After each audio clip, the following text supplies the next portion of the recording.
Ya sebenarnya background saya kan jurnalis. 35 tahun pendidikan jurnalis. Sebenarnya lama di pikiran rakyat. Jadi pahamlah soal Jawa Barat lah ya. Pikiran rakyat kan koran Jawa Barat. Kemudian pendidikan saya memang hubungan internasional di Unpad. Tapi background saya S2 saya itu integrated microfinance ekonomi, tetapi lebih ke antropologi ekonomi gitu. Jadi kami itu ingin agar justru infrastruktur yang kelas dunia ada ini bukan cuma mengangkat ekonominya, tapi juga mengangkat kulturnya. Oke, akan terjadi seperti terus. Saya ngapain gitu?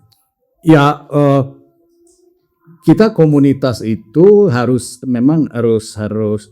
jangan menunggu dipecut gitu, dipecut oleh DPR Bana atau gubernur. Komunitas gini gitu. Tapi ya, kalau sudah punya kesadaran itu, kan kita bisa memposisikan diri ya gitu. Teman-teman bisa, bikin festivalnya begini, gini. Tapi tidak menunggulah istilahnya. Sedang ada perundingan bahwa ISDI juga ingin membangun kampus di Sumedang dalam rangka mendukung tadi kultur tadi. Nah, tapi mungkin ISBI itu bergerak di riset budaya. Sedangkan performance budayanya tetap harus dipegang oleh Sanggar. Gitu. Jangan sampai nanti keberadaan ISBI membunuh Sanggar. Baik, kembali lagi warga distrik bersama kita, saya sama Baba. Tapi ini agak berbeda formatnya, berhubung tamunya ini spesial dari Rebana. Jadi kita menghadirkan 3 warga Rebana kan. Saya sebagai warga Sumedang, kemudian saya ada dari Majalengka, dan saya dari Kuningan, Yuri dari Kuningan. Akan merempuk Rebana. Baik, ini sekarang kita sama Pak Budiana Kartawijaya, ini Direktur Kerjasama dan Hubungan Eksternal. Ini menarik, berhubung Rebana ini tentang kawasan, kewilayahan. Tapi kalau kita kenal Pak Budiana kan sudah malang melintang di media. Kemudian pendidikan juga di masalah hubungan internasional dan sempat di antropologi, Pak. Bukan ekonomi lah. Ekonomi. Nah, mungkin ini kita berdiskusi dulu, mungkin dari Bapak dulu, ini backgroundnya seperti apa, kok bisanya masuk ke Rebana ini, Pak? Ya sebenarnya background saya kan jurnalis. 35 tahun pendidikan jurnalis. Sebenarnya lama di pikiran rakyat. Jadi pahamlah soal Jawa Barat lah ya. Pikiran rakyat kan koran Jawa Barat. Kemudian pendidikan saya memang hubungan internasional di Unpad. Tapi background saya S2 saya itu integrated microfinance ekonomi, tetapi lebih ke antropologi ekonomi gitu. Dan sekarang ya dipercaya untuk mengelola kawasan Rebana ini gitu sih. Ya mungkin peranan saya karena jurnalis jadi bisa melihat secara umum, secara helikopter view gitu ya. Apa mungkin jaringannya ya itu ya? Datanya sudah 35 tahun. Betul. Bukan cuma government, tapi underground juga. Itu ya. Ampun. Nah, kemarin saya juga sempat mendengarkan gitu ya. Kan sekarang baru ada pergantian. Sekarang kan Helmi Yahya. Beliau pun agak cukup kaget. Kenapa kok namanya Rebana gitu ya? Waktu beliau ngobrol sama teman-teman juga kan, kenapa Rebana gitu ya. Nah, mungkin itu bisa diceritakan apa sih Rebana? Kalau kata Pak Helmi kan kadang tertukar dengan alat musik. Ya. Jadi sebenarnya Rebana itu dulu mah segitiga Rebana. Agak singkatan yang agak dipaksakan. Emang orang Jawa Barat kan gitu ya. Cirebon, Patimban ya, sama Kertajati. Gitu. Segitiga. Disingkatlah. Memang rada maksa. Rebana gitu ya, supaya enak. Tapi kan sekarang sudah bukan segitiga lagi ya, itu sebuah kawasan yang meliputi 7 kota kabupaten begitu. Jadi Subang, Sumedang, Indramayu, Majalengka, Kuningan, Cirebon dan kota Cirebon. Gitu. Nah, itu 7 kota ini kan kalau jumlah penduduknya 10 juta. Ya, jadi sudah jadi megapolitan. Jadi ada kota itu metropolitan 5 juta. Tapi kalau sudah 10 juta itu megapolitan yang harus dikelola secara baik. Gitu. Dan pertumbuhannya juga kalau tidak salah kuartal 2 udah 5,8 ya. 5,8, 5,83 ya. Ya. Lebih besar dari Jawa Barat. Dan nasional. Nasional ya. Ya. Jadi kalau sebuah kota pertumbuhannya lebih cepat dari provinsinya, itu bisa dipastikan dia lokomotifnya. Betul. Yang mendorong ya. Yang menggeret gitu ya. Iya. Gitu. Tapi kalau apa namanya tuh, mungkin saya kebetulan researcher ya. Jadi mungkin tahulah sedikit banyak. Bahkan saya juga yang mengimani apa namanya tuh rencana visi Rebana gitu ya. Bahkan saya siap sampai pindah rumah gitu ya. Dan benar-benar karena optimisme ini ya. Tapi mungkin warga distrik kebanyakan mungkin ini belum paham sebenarnya apa ini Rebana. Kan sebenarnya dulu ada Cisundawu. Kemudian setahu saya juga ada plesetannya, tapi mungkin nanti di sensor. Nah, tapi kan tiba-tiba ada Rebana dan apa gitu ya perbedaannya gitu. Jadi Rebana ini mungkin saya ceritanya begini teman-teman ya. Jadi kan dalam sejarah Indonesia itu Jawa Barat selalu menjadi provinsi dengan tujuan investasi terbesar di Indonesia, utamanya manufaktur ya. Dulu kan ada kawasan Botabek gitu ya, Cikarang ya, terus Purwakarta, Karawang gitu ya. Industri besar di situ mainnya, dunia juga di situ. Pabrik Toyota apapun lah. Jadi 72,sekian% industri manufaktur Indonesia itu letaknya di Jawa Barat. Tuh. Tapi ya itu Bekasi, Cikarang, Karawang. Nah, ada tren investasi itu maju ke timur ya, Sumedang, Subang gitu. Itu pasti lah, karena di Botabek sudah jenuh, lahan sudah mahal, tenaga kerja UMR-nya tinggi, terus Botabek itu tumbuh menjadi kawasan yang tidak terencana gitu. Jadi kalau bahasa Sunda nama growing by chance gitu, jadi tumbuh secara keterlanjuran. Gitu. Kita tidak bermaksud menyalahkan masa lalu, tetapi masa lalu itu kan karena memang kita era 70-an masih perlu pertumbuhan, jadi ada pabrik mau bangun di situ sama pemerintah diizinkan. Dan memang ekonomi Indonesia kan lokomotifnya itu. Tapi sekarang 40 tahun kemudian wilayah ini kan jadi jenuh gitu. Tidak terencana, jalan begini, wah ada tol ini, macet dan sebagainya. Orang bekerja di Cikarang, tinggal di Jakarta, main di Ancol gitu. Jadi menjadi wilayah yang jenuh dan tidak investment friendly lagi kalau mahal gitu ya. Maka bergeraklah ke kawasan timur itu. Nah, waktu itu Provinsi Jawa Barat tuh melihat kejadian atau pelajaran dari Botabek itu nggak boleh terjadi lagi. Kita harus tumbuh dengan rencana. Jadi tidak grow by chance tapi by design gitu. Industri masuk ke sana tidak boleh sembarang tempat. Gitu. Kemudian kota ini 7 kota ini tumbuhnya harus terencana juga. Jadi jangan sampai ada industri merusak kota, merusak kultur, merusak lahan-lahan lain. Nah karena itu di 7 kota kabupaten ini kami menetapkan dalam istilah tata ruangnya mendelineasi 13 kawasan peruntukan industri. Bahasanya kawasan peruntukan industri, tapi sebetulnya itu kota baru berbasis industri. Nah kota itu nanti dirancang hijau, berkelanjutan, nyaman ditinggal, livable city lah. Jadi ada kota yang terencana, hijau, nyaman, tapi ada industrinya. Nah gitu. Karena itu industrinya harus industri hijau, harus berkelanjutan. 13 ini, nah kalau kita bicara 7 kota kabupaten tadi kan itu luasnya 1 juta hektar. Nah, yang 13 KPI ini hanya 43.900 hektar. Jadi hanya 5%. kurang ya. Jadi total kurang ya 4, sekian, taruhlah 5% ya.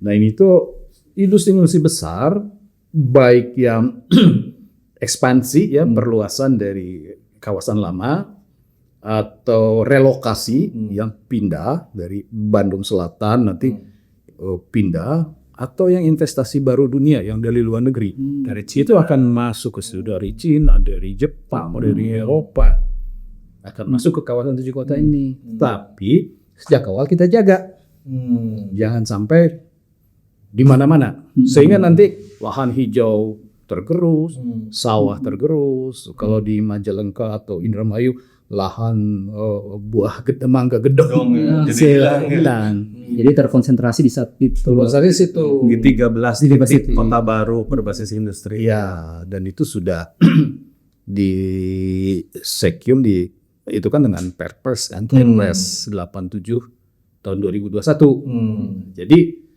nggak bisa lagi tuh industri sembarang tempat.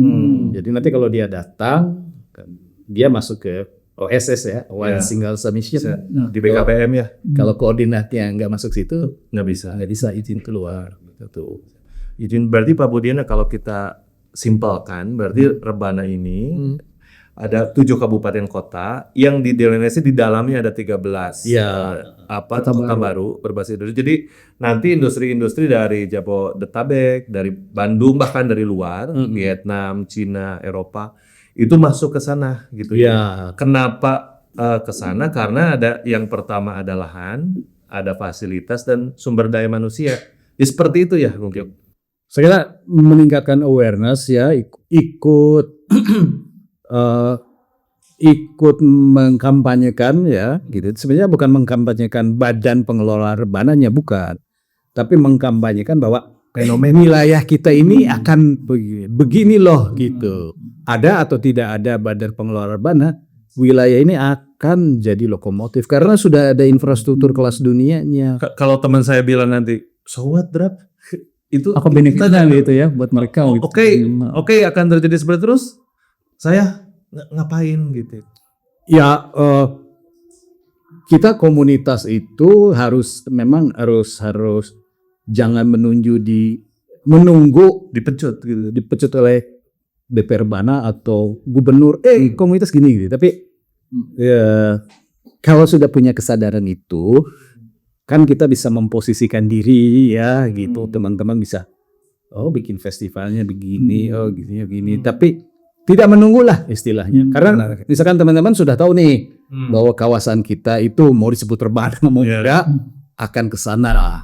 Jadi Makanya kita bikin podcast ini.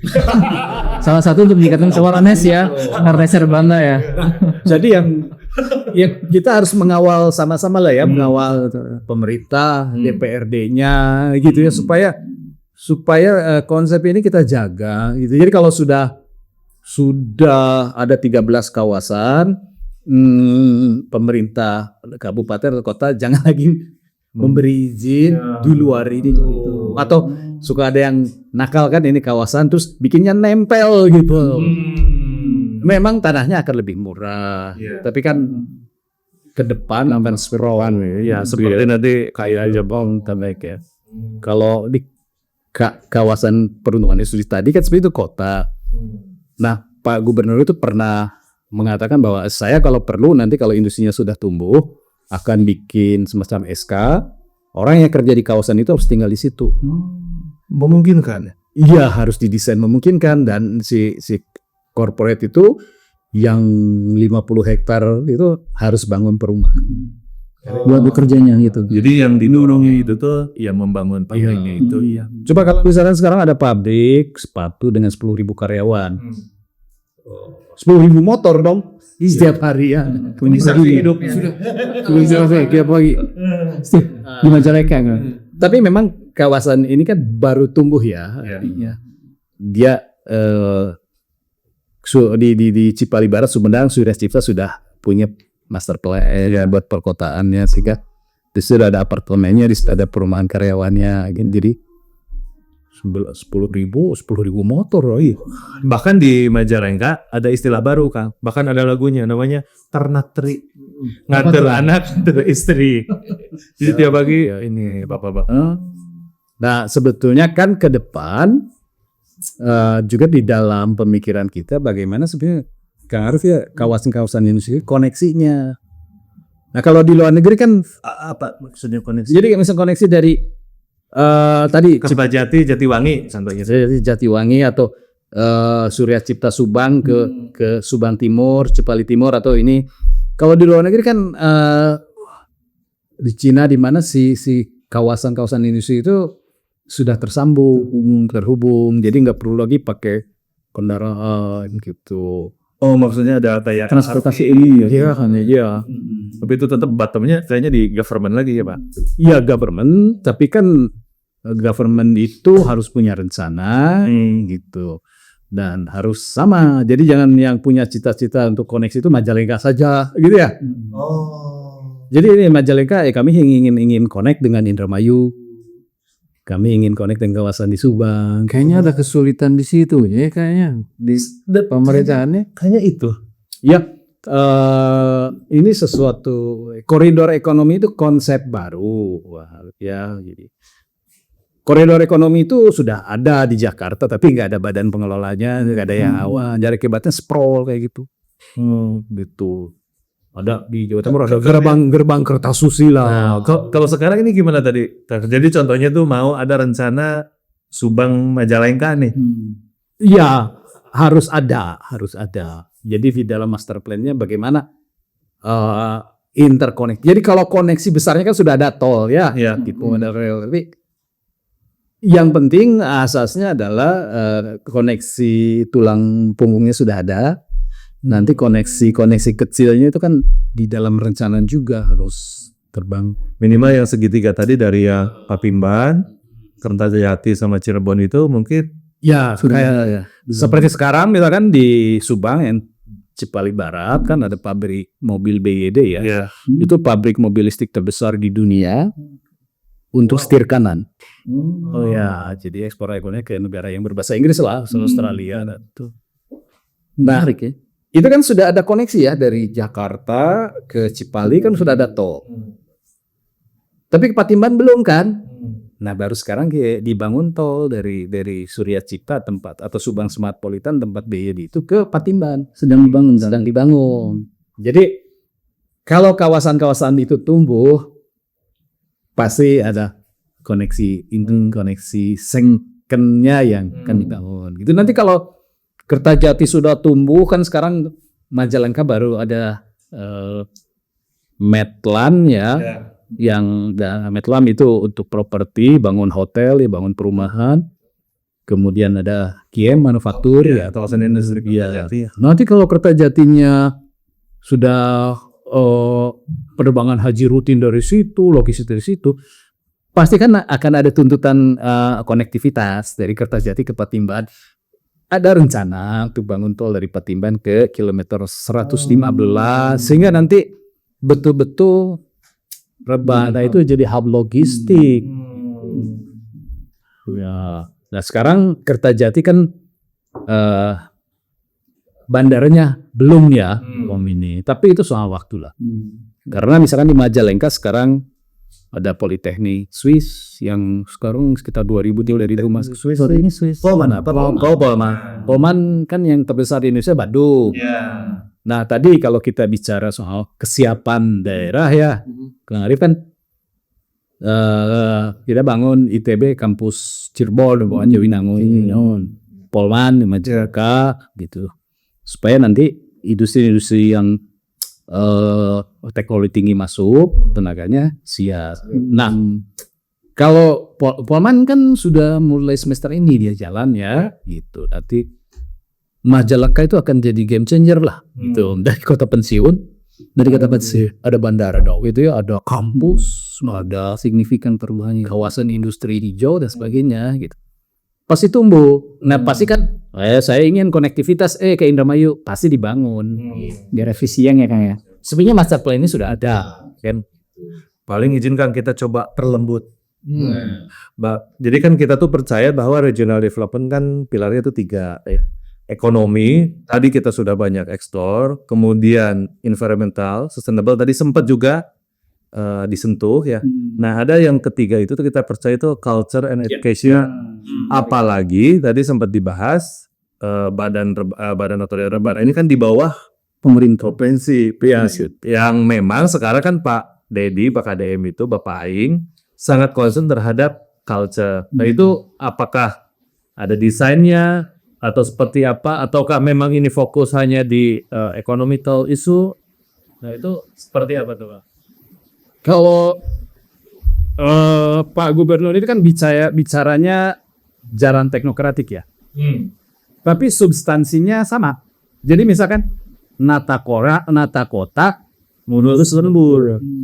Itu kan bahasa teknokratik, bahasa planologi sekali. Kota harus ditata, kampung harus diurusan gitu. Jadi kalau kita membangun kota, kan kita membangun infrastruktur. Kampung harus diurus. Kampung itu jangan kita pahami sebagai kampung fisik wilayah. Tapi di kampung itu kan ada kultur. Ya, ada kampung itu kan selain kita lihat sebagai wilayah geografis itu ini kampung. Tapi di kampung itu ada tuh dimensi sosiologisnya. Makanya kalau misalkan nata kota sembur itu terjemahan teknokratiknya, kalau kamu bangun infrastruktur, penuh kultur. Nah, Dan di mana sudah didiskusikan. Jadi kami itu ingin agar justru infrastruktur yang kelas dunia ada ini bukan cuma mengangkat ekonominya, tapi juga mengangkat kulturnya. Karena kalau misalkan ini tumbuh jadi kota, kemana warga itu cari makanan, cari tarian, gitu ya. Contoh kan Cirebon tuh kita cukup kenal kan budaya cukup advance ya, baik itu dari mulai produk, kriya. Nah dengan adanya rebana ini apakah teramplifikasi atau justru malah segregasi gitu itu?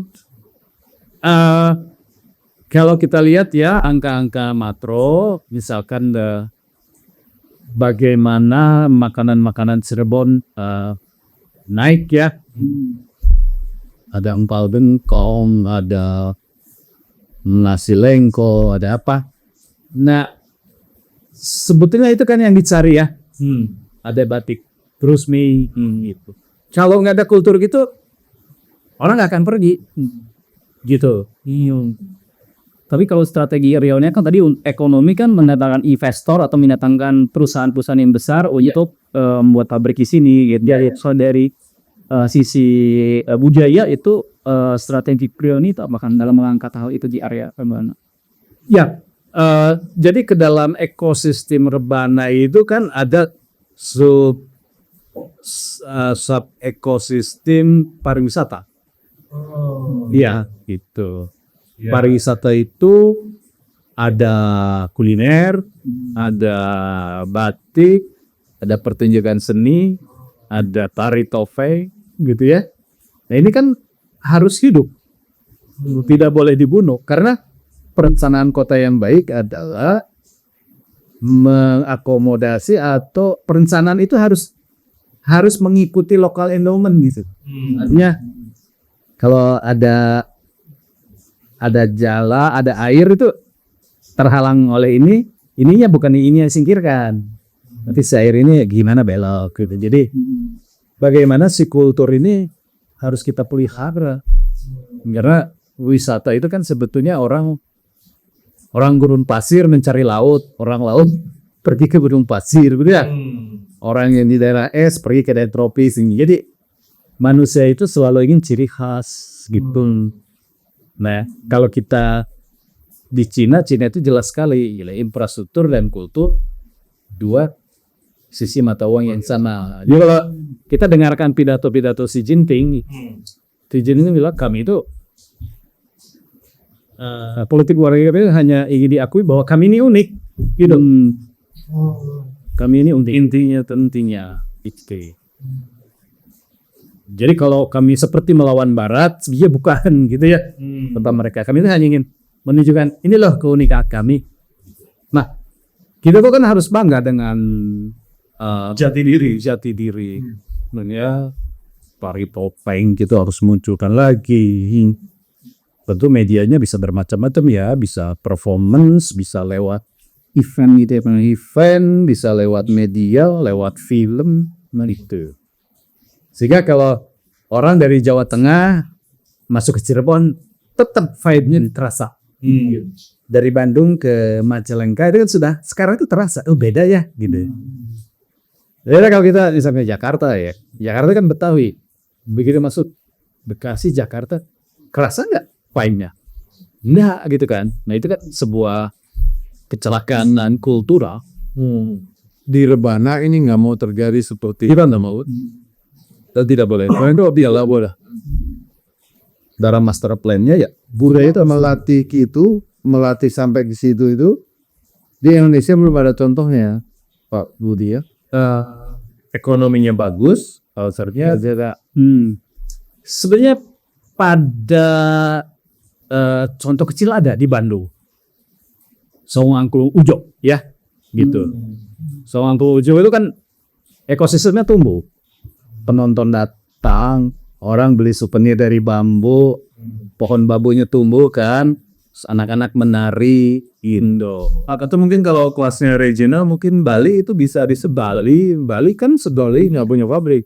Gak punya pabrik. Ya, tapi monetisasinya Untuk membedakan itu bagaimana pabrik tetapi juga punya kebudayaan yang lokal dan yang datang itu ketemu dengan bentuk baru. Nah, sedang direncanakan Rebana ya. pabrik itu adalah dia yang menarik masa ya bekerja, ekonomi tumbuh.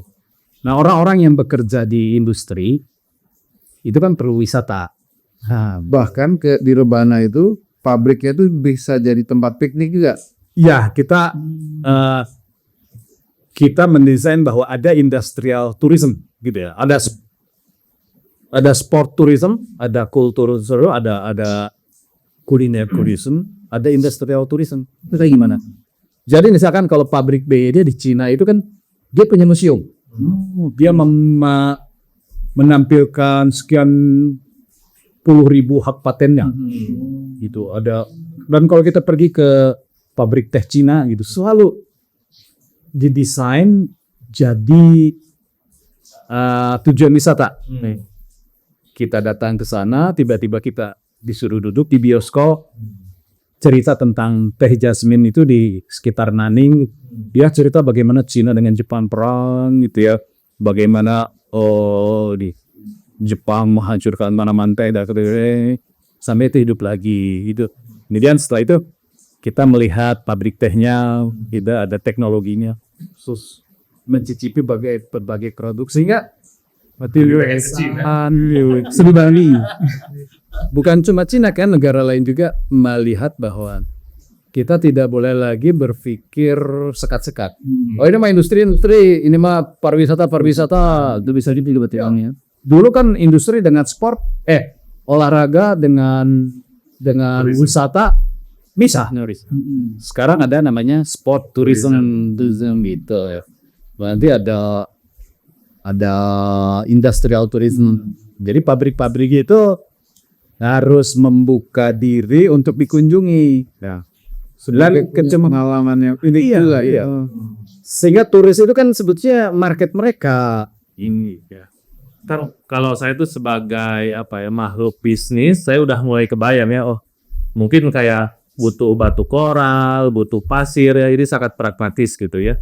Kemudian untuk community, kita sebagai makhluk culture kan tadi mulai agak kebayang nih, bakal ada festival, dan mungkin kita juga bahkan bisa yang berinisiatif membuat ini. Nah, sedangkan akademisi itu Kang, tadi kan Supet ada Polma, ada ITB Cirebon, ITB Jatinangor, itu posisinya di mana akademisi itu Kang? Apakah seperti apa gitu? Apakah Rebana memberikan ruang atau seperti apa gitu? Jadi agar si ekosistemnya ini tuh tumbuh bersama gitu.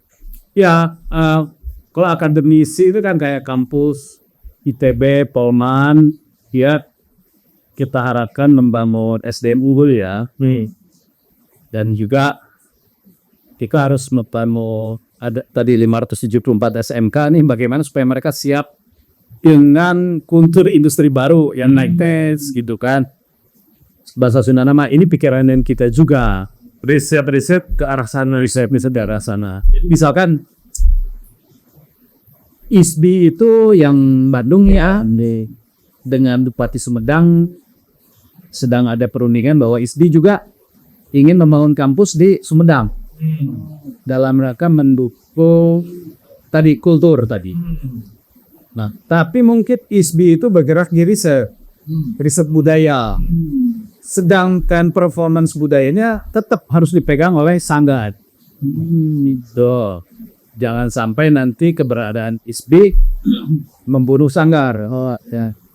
Gitu. Jadi kampus landasan tetapi sebenarnya praktek-praktek budaya masyarakat harus. Tapi jadi nanti misalkan Institut Seni dan Budaya ini mengangkat lagi tari topeng Indramayu Mimi Rasina, secara ilmiah gitu ya, sejarahnya. Nanti Unpad atau UPI mengkaji batik Teninga di Contoh tadi kan kita udah bertemu ada Pak Wilma gitu ya dari SAPPK, dari PWK-ITK, kemudian ada Bahasi itu. Contoh kita sangat tertarik melakukan pemodelan ekonometrik di daerah Bana. Jadi kita ingin memodelkan bagaimana sih pertumbuhan ekonomi gitu ya, secara kuantitatif. Nah, ketika kita punya rencana seperti itu, apakah kita bisa berdialog atau tadi ada memfasilitasi atau melakukan kerja bersama antara akademisi tadi yang punya agenda-agenda riset dengan Rebana gitu? Atau masih cair gitu? Ya, selama ini belum diinstitusionalkan ya. Misalkan untuk kuliner, Pak Dr. Riyadi Darwis yang bicara. Sebenarnya riset-riset itu di kawasan Cirebon itu kan sudah ada gitu ya. Pak Riyadi Darwis baru ini ya, peluncuran buku ya. Gitu ya. Oh, ternyata ada sambal-sambal ya di Kuningan. Jangkauan ya. Terus Pak Asep Budi Setiawan yang sekarang kepala dinas pariwisata Kuningan, ya rajin menulis buku kak, ambil ini yang punya ya. Nah jadi knowledge cerita itu tuh sebetulnya sudah ada, tinggal dikumpulkan gitu ya. Dan yang belum ada bolong-bolongnya kita riset. Tapi ke depan ada rencana penginstitusionalkan. Kayaknya bisa enggak selalu ya itu. Itu biarkan perguruan tinggi yang ada di Rebana berinisiatif ya. Kalau Rebana kan nggak punya dana, kita hanya ini loh, ada ini loh. Kalau ingin kerjasama dengan Universitas Luar Negeri, yuk kita cari bareng kita. Itu mungkin ya, itu mungkin. Tadi mungkin kalau itu belum cukup, kita harus memikirkan nih BLK, ada 7 BLK. Bagaimana kita merevitalisasinya? Terus kalau teman-teman di sini punya skill digital misalkan, kan bisa juga buat bikin LPK di sana gitu.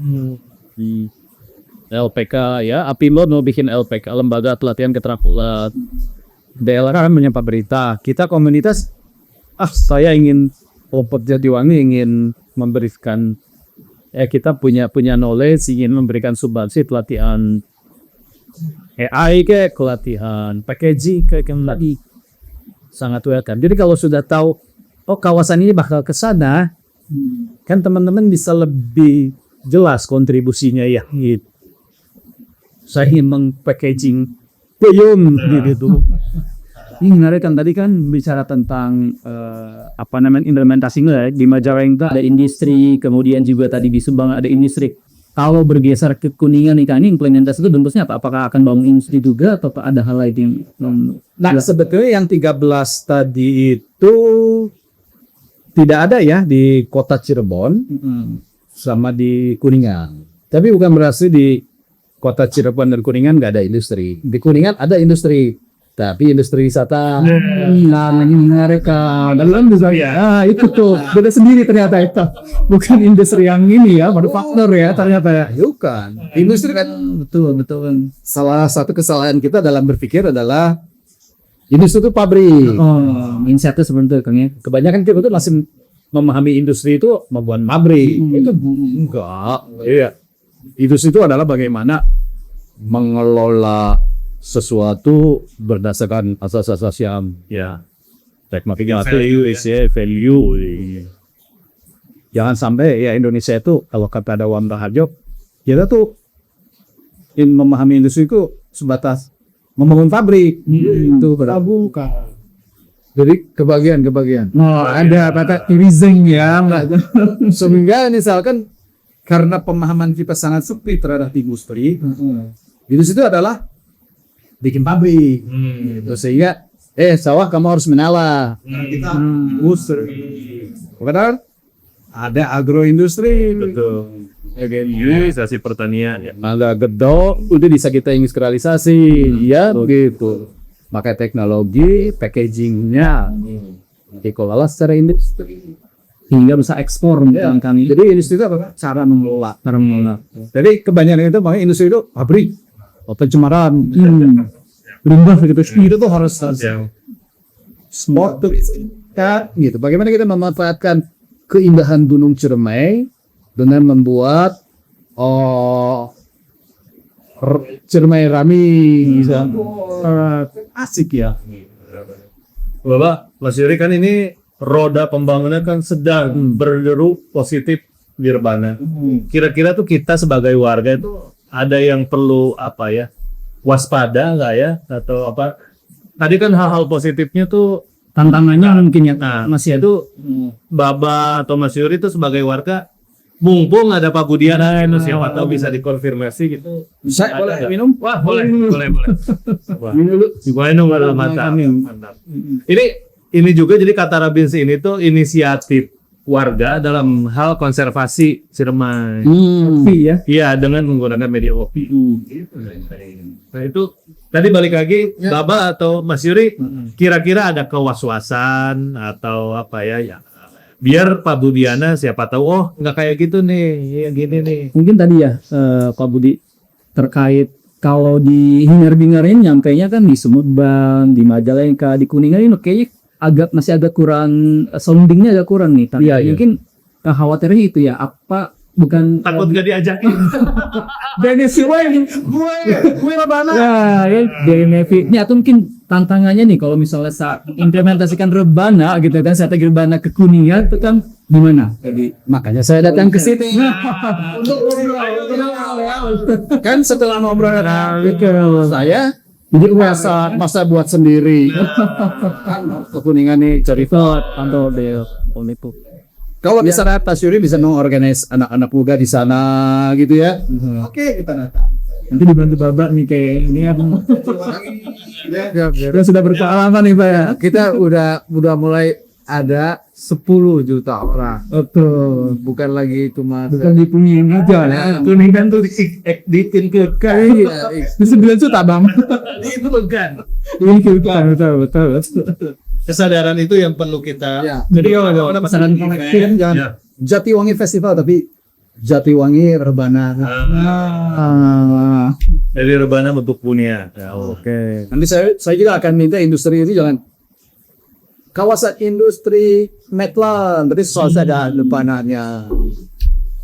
Kita masuk Tol Buah Batu, masuk Sumedang, kelihatan tuh. Itu dijaga sama saya gerbangnya, Pak. Oh iya, Dewi, iya benar. Udah jaga mana nih? Iya. Karena kita sebagai warga juga pengen berkontribusi ya, Iya. gitu kan. Iya, ke apa? Project Rebana ini, gitu. ya, Kita terus ya harus siap ya tuh ya, Pumiki. Nah, jadi ya. sekali lagi Perkembangan kawasan kita ini pasti akan begitu. Ada apa tidak? Nah teman-teman ya harus jadi bagian nyawa itu. Siap. Nah, mungkin seperti itu, Mbak, Mas Yuri. Pak Budiana. Oh, ini kan Satu. ada satu. apa kan? Memang di detik-detik akhir biasanya ada tercipta. Ada tercipta ini ya. Ide ini kan pasti kerumitannya banyak nih. Saran-saran buat yang rumit-rumit itu misalnya apa namanya kesusahan komunikasi dengan warga, dengan dengan komunitas daerah, ego sektoral dan berikutnya. Ini gimana ngebocorin itu Pak? Iya, saya kira dengan media ya, memang beginilah sebuah reformasi, sebuah transformasi itu akan gagal kalau transformasi itu ownership-nya hanya milik orang atas. Ya, jadi Rebana ini harus jadi ownership semua pihak. Rebana grassroots. Jangan lagi tiba-tiba kita kaget gitu. Cip, kenapa ada perusahaan Jepang sini, ada kenapa perusahaan Amerika sini? Sebentar lagi gubernur akan memindahkan industri pertahanan Kertajati kan mau akan pindah ke saat Dahana pindah ke saat BTN akan ke Sahajanek di besok ada arahannya sih gitu ya. APMS sudah bikin tim percepatan kita sih mendak Kertajati kita masuk pertahanan. Jadi kalau di dalam nasabnya Rebana akan jadi pusat low altitude economy. Nah, ini sih, apa ini sih? Wah, Satu sono cipta, wes. kira-kira ekonomi Dirgantara ke depan itu akan berkembang LAK, low altitude economy. Jadi ini yang paling berkembang pesat di Cina. Jadi low altitude economy itu Cina itu sekarang sudah bilang begini. Ketinggian 3.000 meter kok. 3.000 meter ke atas itu milik militer. Tapi 3.000 ke bawah sipil atau lu mau bikin drone taksi, kamu mau bikin logistik pakai drone, kamu mau bikin rumah sakit angkutan ambulan pakai drone, itu namanya low altitude economy. Nah ini menarik ya, masa depan industri juga ada di ketinggian di bawah kita. Nggak tahu kalau Indonesia di berapa airnya klaimnya berapa. Nah, tapi Cina di bawah 3.000 atau militer silakan tanah sipil ya. Nah, kamu mau bikin taksi drone, kamu bikin apa? Nah, Kertajati itu akan dipusatkan di salah satunya teknologi diantaranya drone buat mendukung LAE. Jadi nanti kalau kita mau ngirim barang dari kantor ini ke rumah saya pakai drone-nya itu buatan Kertajati. Kira-kira begitulah. Gitu. Seru. Nah, seru kan? Siapnya seperti apa? Itu chapternya bisa panjang. Siap. Tapi menarik. Di next podcast ya. Bapak Arif, masih ada lagi? Tinggal bagaimana uji publik. Uji publik. Jadi biasanya kita nanti habis ini praktek lah Bang. Praktek lah. Project ya. Siap. Ya mungkin seperti itu. Pak Arif, Mas Yuri, Pak Budiana, hatur nuhun. Terima kasih. Ini kan gerakan besar, mungkin nanti next kita ketemu lagi. Semoga bisa di lapangan. Di lapangan. Di lapangan. Biarlah. Baik, seperti itu warga distrik, kurang lebihnya mohon maaf. Ke depan nanti kita mungkin bertemu lagi dengan tema yang sama tentang Rebana. Hiruk pikuknya besar, tantangannya besar, dan kita sebagai warga baiknya ikut terlibat dan berperan aktif. Sampai bertemu lagi di podcast Rakyat TV. Sampai jumpa. Wah, bentar.